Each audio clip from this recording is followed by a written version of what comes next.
Thinking of saving your salad for later? Say goodbye to soggy greens with this easy kitchen hack. All you need is an airtight container that's big enough to keep your ingredients from getting squished. Now the key is layering the ingredients.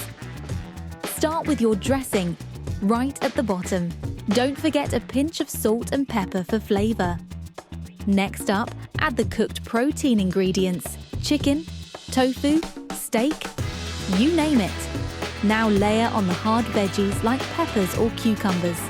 They hold up great.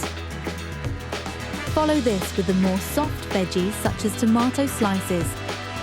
And finish it off with your leafy greens right on top. Seal it up nice and tight with the lid.